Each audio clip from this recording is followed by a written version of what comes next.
지금부터 2016 헌나 1 대통령 탄핵 사건에 대한 선고를 시작하겠습니다.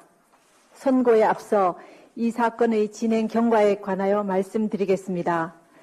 저희 재판관들은 지난 90여일 동안 이 사건을 공정하고 신속하게 해결하기 위하여 온 힘을 다하여 왔습니다. 지금까지 대한민국 국민들께서도 저희 재판부와 마찬가지로 많은 범민과 고뇌의 시간을 보내셨으리라 생각합니다. 저희 재판관들은 이 사건이 재판소에 접수된 지난해 12월 9일 이후 오늘까지 휴일을 제외한 60여일간 매일 재판관 평일을 진행하였습니다. 재판 과정 중 이루어진 모든 진행 및 결정에 재판관 전원의 논의를 거치지 않고 재판장인 저나 주심 재판관이 임의로 개인적으로 진행 사항은 전혀 없습니다. 저희는 그간 3차례의 준비 기일과 17차례에 걸친 변론 기일을 열었습니다. 그 과정에서 청구인 측 증거인 갑 제174호증에 이르는 서증과 12명의 증인, 5건의 문서 송부 촉탁 결정 및 1건의 사실조회 결정, 피청구인 측 증거인 의 제60호증에 이르는 서증과 17명의 증인, 6건의 문서 송부 촉탁 결정 및 68건의 사실조회 결정을 통한 증거조사를 하였으며 소추위원과 양쪽 대리인들의 변론을 경청하였습니다. 증거조사된 자료는 4만 8천여 쪽에 달하며 당사자 이외의 분들이 제출한 탄원서 등의 자료들도 40박스의 분량에 이릅니다. 대한민국 국민 모두 아시다시피 헌법은 대통령을 포함한 모든 국가기관의 존립 근거이고 국민은 그러한 헌법을 만들어내는 힘의 원천입니다. 재판부는 이 점을 깊이 인식하면서 역사의 법정 앞에 서게 된 당사자의 심정으로 이 선고에 임하고자 합니다. 저희 재판부는 국민들로부터 부여받은 권한에 따라 이루어지는 오늘의 이 선고가 더 이상의 국론 분열과 혼란을 종식시키고 화합과 치유의 길로 나아가는 밑거름이 되기를 바랍니다. 또한 어떠한 경우에도 헌법과 법치주의는 흔들려서는 안 될 우리 모두가 함께 지켜가야 할 가치라고 생각합니다. 지금부터 선고를 시작하겠습니다. 먼저 이 사건 탄핵 소추안의 가결 절차와 관련하여 흠결이 있는지 살펴보겠습니다. 소추 의결서에 기재된 소추 사실이 구체적으로 특정되지 아니하였다는 점에 대하여 보겠습니다. 헌법상 탄핵 소추 사유는 공무원이 그 직무 집행에서 헌법이나 법률을 위배한 사실이고 여기서 법률은 형사법에 한정되지 않습니다. 그리고 탄핵 결정은 대상자를 공직으로부터 파면하는 것이지 형사상 책임을 묻는 것은 아닙니다. 따라서 피청구인이 방어권을 행사할 수 있고 심판 대상을 확정할 수 있을 정도로 사실관계를 기재하면 됩니다. 이 사건 소추 의결서의 헌법 위배 행위 부분이 분명하게 유형별로 구분되지 않은 측면이 없지 않지만 법률 위배 행위 부분과 종합하여 보면 소추 사유를 특정할 수 있습니다. 다음으로 이 사건 탄핵 소추안을 의결할 당시 국회 법사위의 조사도 없이 공소장과 신문기사 정도만 증거로 제시되었다는 점에 대하여 보겠습니다. 국회의 의사 절차의 자율권은 권력 분립의 원칙상 존중되어야 합니다. 국회법에 의하더라도 탄핵 소추 발의 시 사유조사 여부는 국회의 재량으로 규정하고 있으므로 그 의결이 헌법이나 법률을 위배한 것이라고 볼 수 없습니다.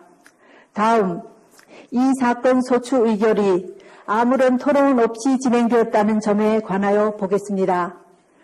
의결 당시 상황을 살펴보면 토론 없이 표결이 이루어진 것은 사실이지만 국회법상 반드시 토론을 거쳐야 한다는 규정은 없고 미리 찬성 또는 반대의 뜻을 국회의장에게 통지하고 토론할 수는 있습니다. 그런데 당시 토론을 희망한 의원은 한 사람도 없었으며 국회의장이 토론을 희망하는데 못하게 한 사실도 없었습니다. 탄핵 사유는 개별 사유별로 의결 절차를 거쳐야 함에도 여러 개 탄핵 사유 전체에 대하여 일괄하여 의결한 것은 위법하다는 점에 관하여 보겠습니다. 소추 사유가 여러 개 있을 경우 사유별로 표결할 것인지 여러 사유를 하나의 소추안으로 표결할 것인지는 소추안을 발의하는 국회의원의 자유로운 의사에 달린 것이고 표결 방법에 관한 어떠한 명문 규정도 없습니다. 8인 재판관에 의한 선고가 9인으로 구성된 재판부로부터 공정한 재판을 받을 권리를 침해하였다는 점에 관하여 살펴보겠습니다. 헌법재판소는 헌법상 9명의 재판관으로 구성되어 있습니다.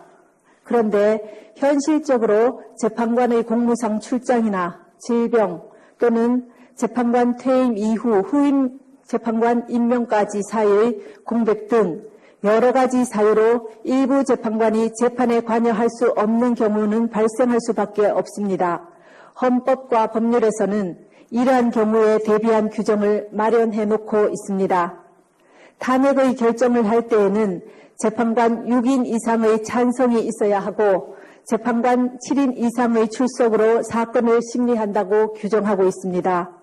9명의 재판관이 모두 참석한 상태에서 재판을 할 수 있을 때까지 기다려야 한다는 주장은 헌재와 같이 대통령 권한대행이 헌법재판소장을 임명할 수 있는지 논란이 되고 있는 이러한 상황에서는 결국 심리를 하지 말라는 주장으로서 탄핵 소추로 인한 대통령의 권한 정지 상태라는 헌정 위기 상황을 그대로 방치하는 결과가 됩니다.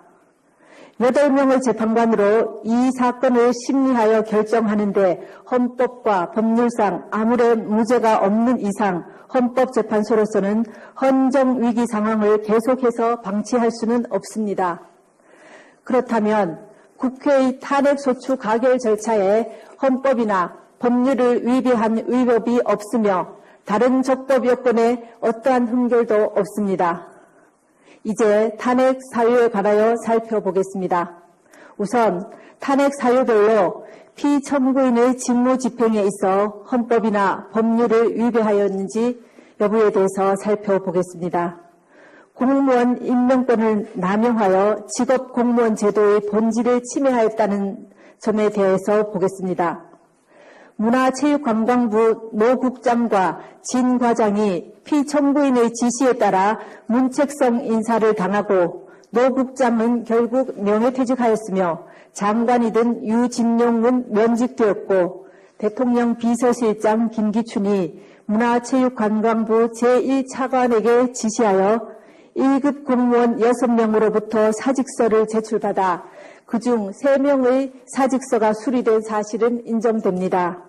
그러나 이 사건에 나타난 증거를 종합하더라도 피청구인이 노 국장과 진 과장이 최서원의 사익 추구에 방해가 되었기 때문에 인사를 하였다고 인정하기에는 부족하고 유진용이 면직된 이유나 김기춘이 6명의 1급 공무원으로부터 사직서를 제출받도록 한 이유 역시 분명하지 아니합니다. 다음 언론의 자유를 침해하였다는 점에 관하여 보겠습니다. 청구인은 피청구인이 압력을 행사하여 세계일보 사장을 해임하였다고 주장하고 있습니다. 세계일보가 청와대 민정수석 비서관실에서 작성한 정윤회 문건을 보도한 사실과 피청구인이 이러한 보도에 대하여 청와대 문건의 외부 유출은 국기문란 행위이고 검찰이 철저하게 수사해서 진실을 밝혀야 한다고 하며 문건 유출을 비난한 사실은 인정됩니다. 그러나 이 사건에 나타난 모든 증거를 종합하더라도 세계일보에 구체적으로 누가 압력을 행사하였는지 분명하지 않고 피청구인이 관여하였다고 인정할 만한 증거는 없습니다. 다음 세월호 사건에 관한 생명권 보호 의무와 직책 성실 의무 위반의 점에 관하여 살펴보겠습니다. 2014년 4월 16일 세월호가 침몰하여 304명이 희생되는 참사가 발생하였습니다. 당시 피청구인은 관저에 머물러 있었습니다. 헌법은 국가는 개인이 가지는 불가침의 기본적 인권을 확인하고 이를 보장할 의무를 진다고 규정하고 있습니다. 세월호 침몰 사건은 모든 국민들에게 큰 충격과 고통을 안겨준 참사라는 점에서 어떠한 말로도 희생자들을 위로하기에는 부족할 것입니다. 피청구인은 국가가 국민의 생명과 신체의 안전 보호 의무를 충실하게 이행할 수 있도록 권한을 행사하고 직책을 수행하여야 할 의무를 부담합니다. 그러나 국민의 생명이 위협받는 재난 상황이 발생하였다고 하여 피청구인이 직접 구조활동에 참여하여야 하는 등 구체적이고 특정한 행위 의무까지 바로 발생한다고 보기는 어렵습니다. 또한 피청구인은 헌법상 대통령으로서의 직책을 성실히 수행할 의무를 부담하고 있습니다.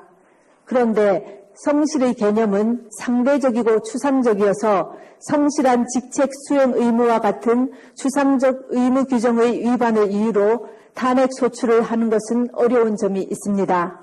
헌법재판소는 이미 대통령의 성실한 직책 수행 의무는 규범적으로 그 이행이 관철될 수 없으므로 원칙적으로 사법적 판단의 대상이 될 수 없어 정치적 무능력이나 정책 결정상의 잘못 등 직책 수행의 성실성 여부는 그 자체로는 소추 사유가 될 수 없다고 하였습니다. 세월호 사고는 참혹하기 그지없으나 세월호 참사 당일 피청구인이 직책을 성실히 수행하였는지 여부는 탄핵 심판 절차의 판단 대상이 되지 아니한다고 할 것입니다. 지금부터는 피청구인의 최서원에 대한 국정 개입 허용과 권한 남용에 관하여 살펴보겠습니다. 피청구인에게 보고되는 서류는 대부분 부속 비서관 정호성이 피청구인에게 전달하였는데 정호성은 2013년 1월경부터 2016년 4월경까지 각종 인사자료, 국무회의 자료, 대통령 해외 순방 일정과 미국 국무부 장관 접견 자료 등 공무상 비밀을 담고 있는 문건을 최서원에게 전달하였습니다. 최서원은 그 문건을 보고 이에 관한 의견을 주거나 내용을 수정하기도 하였고 피청구인의 일정을 조정하는 등 직무 활동에 관여하기도 하였습니다. 또한 최서원은 공직 후보자를 추천하기도 하였는데 그중 일부는 최서원의 이권 추구를 도왔습니다.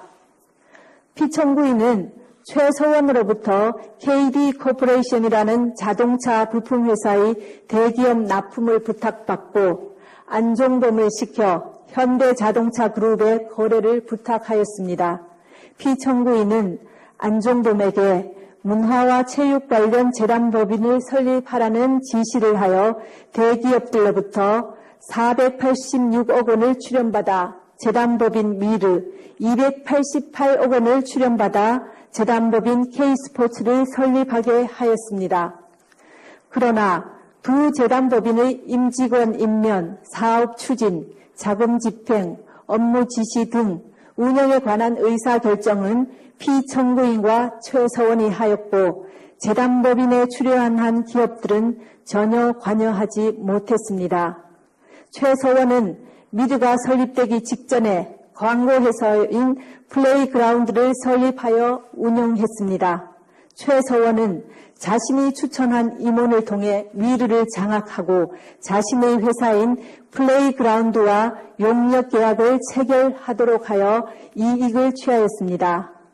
그리고 최서원의 요청에 따라 피청구인은 안종범을 통해 KT에 특정인 두 사람을 채용하게 한 뒤 광고 관련 업무를 담당하도록 요구하였습니다. 그 뒤 플레이그라운드는 KT의 광고 대행사로 선정되어 KT로부터 68억여 원에 이르는 광고를 수주했습니다. 또 안종범은 피청구인 지시로 현대자동차 그룹에 플레이그라운드 소개 자료를 전달했고 현대와 기아자동차는 신생 광고회사인 플레이그라운드에 9억여 원에 달하는 광고를 발주했습니다. 한편 최서원은 K스포츠 설립 하루 전에 더블루K를 설립하여 운영했습니다. 최서원은 노승일과 박헌영을 K스포츠의 직원으로 채용하여 더블루K와 업무 협약을 체결하도록 했습니다. 피청구인은 안종범을 통하여 그랜드코리아 레저와 포스코가 스포츠팀을 창단하도록 하고 WK가 스포츠팀의 소속 선수 에이전트나 운영을 맡기도록 하였습니다. 최서원은 문화체육관광부 제2차관 김종을 통해 지역 스포츠클럽 전면 개편에 대한 문화체육관광부 내부 문건을 전달받아 K스포츠가 이에 관여하여 WK가 이익을 취할 방안을 마련했습니다. 또 피청구인은 롯데그룹 회장을 독대하여 5대 거점 체육인재 육성사업과 관련해 하남시에 체육시설을 건립하려고 하니 자금을 지원해 달라고 요구하여 롯데는 K스포츠에 70억 원을 송금했습니다. 다음으로 피청구인의 이러한 행위가 헌법과 법률에 위배되는지 보겠습니다. 헌법은 공무원을 국민 전체에 대한 봉사자로 규정하여 공익의 실현 의무를 천명하고 있고 이 의무는 국가공무원법과 공직자윤리법 등을 통해 구체화되고 있습니다. 피청구인의 행위는 최서원의 이익을 위해 대통령의 지위와 권한을 남용한 것으로서 공정한 직무 수행이라고 할 수 없으며 헌법과 국가공무원법, 공직자윤리법 등을 위배한 것입니다. 또한 재단법인 미르와 K스포츠의 설립, 최서원의 이권 개입에 직간접적으로 도움을 준 피청구인의 행위는 기업의 재산권을 침해하였을 뿐만 아니라 기업 경영의 자유를 침해한 것입니다. 그리고 피청구인의 지시 또는 방치에 따라 직무상 비밀에 해당하는 많은 문건이 최서원에게 유출된 점은 국가공무원법의 비밀 엄수 의무를 위배한 것입니다. 지금까지 살펴본 피청구인의 법 위반 행위가 피청구인을 파면할 만큼 중대한 것인지에 관하여 보겠습니다. 대통령은 헌법과 법률에 따라 권한을 행사해야 함은 물론 공무 수행은 투명하게 공개하여 국민의 평가를 받아야 합니다. 그런데 피청구인은 최서원의 국정 개입 사실을 철저히 숨겼고 그에 관한 의혹이 제기될 때마다 이를 부인하며 오히려 의혹 제기를 비난하였습니다. 이로 인해 국회 등 헌법기관에 의한 견제나 언론에 의한 감시 장치가 제대로 작동될 수 없었습니다. 또한 피청구인은 미르와 K스포츠 설립, 플레이그라운드와 WK 및 KD 코퍼레이션 지원 등과 같은 최소원의 사익 추구에 관여하고 지원하였습니다. 피청구인의 헌법과 법률 위배 행위는 재임 기간 전반에 걸쳐 지속적으로 이루어졌고 국회와 언론의 지적에도 불구하고 오히려 사실을 은폐하고 관련자들을 단속해 왔습니다. 그 결과 피청구인의 지시에 따른 안종범, 김종, 정호성 등이 부패 범죄 혐의로 구속 기소되는 중대한 사태에 이르렀습니다. 이러한 피청구인의 위헌 위법 행위는 대의민주주의 원리와 법치주의 정신을 훼손한 것입니다. 한편 피청구인은 대국민 단화에서 진상규명에 최대한 협조하겠다고 하였으나 정작 검찰과 특별검사의 조사에 응하지 않았고 청와대에 대한 압수수색도 거부하였습니다. 이 사건 소추와 관련한 피청구인의 일련의 언행을 보면 법 위배 행위가 반복되지 않도록 하여야 할 헌법 수호 의지가 드러나지 않습니다. 결국 피청구인의 위헌 위법 행위는 국민의 신임을 배반한 것으로 헌법 수호의 관점에서 용납될 수 없는 중대한 법 위배 행위라고 보아야 합니다. 피청구인의 법 위배 행위가 헌법 질서에 미치는 부정적 영향과 파급 효과가 중대하므로 피청구인을 파면함으로써 얻는 헌법 수호의 이익이 압도적으로 크다고 할 것입니다. 이에 재판관 전원의 일치된 의견으로 주문을 선고합니다. 주문, 피청구인 대통령 박근혜를 파면한다. 이 결정에는 세월호 참사와 관련하여 피청구인은 생명권 보호 의무를 위반하지는 않았지만 헌법상 성실한 직책 수행 의무 및 국가공무원법상 성실 의무를 위반하였고 다만 그러한 사유만으로는 파면 사유를 구성하기 어렵다는 재판관 김이수, 재판관 이진송의 보충 의견이 있습니다.